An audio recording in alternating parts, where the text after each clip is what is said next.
Diamond হারবারে খোদ বিচারকের আবাসনে হামলা, যৌন নিগ্রহের রায় অপছন্দ হওয়াতে কি দুষ্কৃতীদের আক্রমণ, পুলিশি মদতের চাঞ্চল্যকর অভিযোগ, প্রশ্নের মুখে বিচারপতি নিরাপত্তায় নিন্দায় সরব আইনজীবীরা।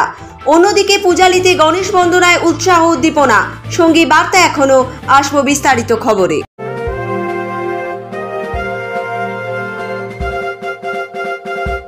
সেরা পোশাকের ঠিকানা তো একটাই, রামকৃষ্ণের 1 থেকে 4 তলাটায়। খোদ বিচারপতির আবাসনে দুষ্কৃতী হামলা ঘিরে রীতিমতো শোরগোল বাঁধল ডায়মন্ড হারবারে। সমালোচনার ঝড় উঠল মিডিয়ায়। শিশুদের যৌন নিগ্রহের মামলার রায় পছন্দ না হওয়াতেই এই হামলা বলে সন্দেহ বিচারকদের। উঠে এলো এক পুলিশ অফিসারের বিরুদ্ধে দুষ্কৃতীদের মদত দেওয়ার মতো চাঞ্চল্যকর অভিযোগও।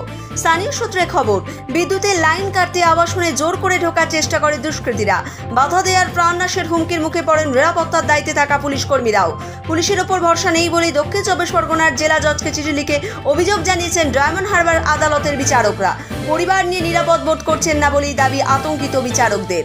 সূত্র মারফত খবর, রবিবার রাতে বেশ কয়েকজন দুষ্কৃতী ডায়মন্ড হারবারের শিবালয়ে ডায়মন্ড হারবারেরই মহকুমার আদালতের এসিজিএম সচিনেন্দু মোহন ভৌমিকের আবাসনে গিয়ে হামলা চালায়। তাৎপর্যপূর্ণভাবে বিচারকের অভিযোগে উঠে এসেছে ডায়মন্ড হারবার পুলিশ জেলার সাব ইন্সপেক্টর কুমারিশ দাসের নাম, যিনি ঘটনাচক্রে এই বিচারকের নিরাপত্তার দায়িত্বে রয়েছেন বলেই খবর। এই হামলার ঘটনার তীব্র নিন্দা জানিয়েছেন ডায়মন্ড হারবার মহকুমার ক্রিমিনাল আদালতের বার অ্যাসোসিয়েশনের প্রাক্তন সম্পাদক দেবাংশু পান্ডা। তার দাবি, অভিযুক্ত পুলিশ কর্মীদেরও জিজ্ঞাসাবাদ করে হামলাকারীদের দ্রুত গ্রেপ্তার করুক পুলিশ। শুরু হয়েছে রাজনৈতিক চাপানুতর। বিজেপির রাজ্য সভাপতি সুকান্ত মজুমদারও বিচারপতিদের নিরাপত্তা নিয়ে রাজনৈতিক চক্রান্তের নিন্দা করেছেন।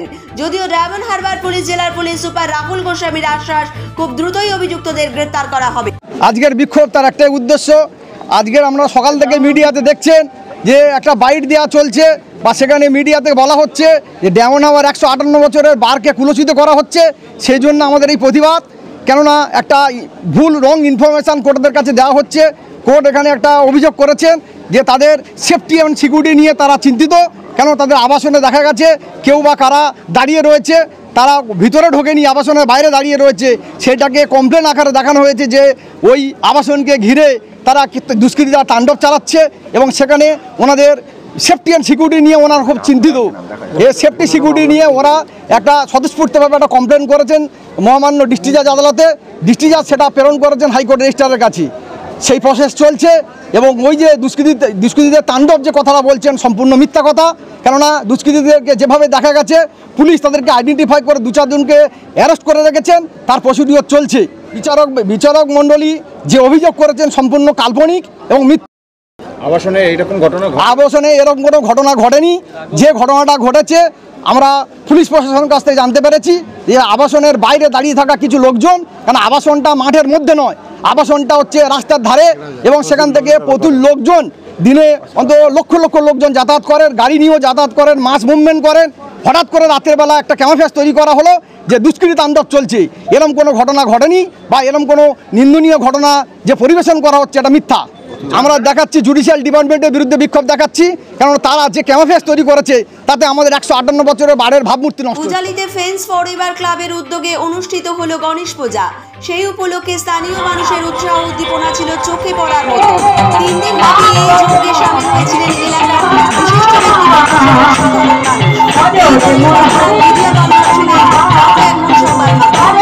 আমরা পুজোর আগে ধরে রাখবো, এটাই আমাদের চিন্তাভাবনা আছে। পূজার কতদিন প্রত্যেক দিন আমরা বিভিন্ন অনুষ্ঠান যেগুলো রাখি, সামনের বারেও সেটা রাখার চেষ্টা করব। আমরা কালকে ভোট বিতরণ করেছিলাম, আজকে একটু গানের অনুষ্ঠান রেখেছি, এবং ওপেনিং একটা অনুষ্ঠান থাকে, বিসর্জন হবে। আমাদের সকল যারা আছে, আমাদের বেশিরভাগই জুনিয়র ছেলেপুলে, তারা প্রতিটা সোশ্যাল কাজেতেই থাকে।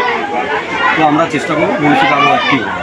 নেপথ্য ভাষ্যে মৌসুমী আতকের সঙ্গে ডায়মন্ড হারবার থেকে প্রীতম ভান্ডারী ও পূজালি থেকে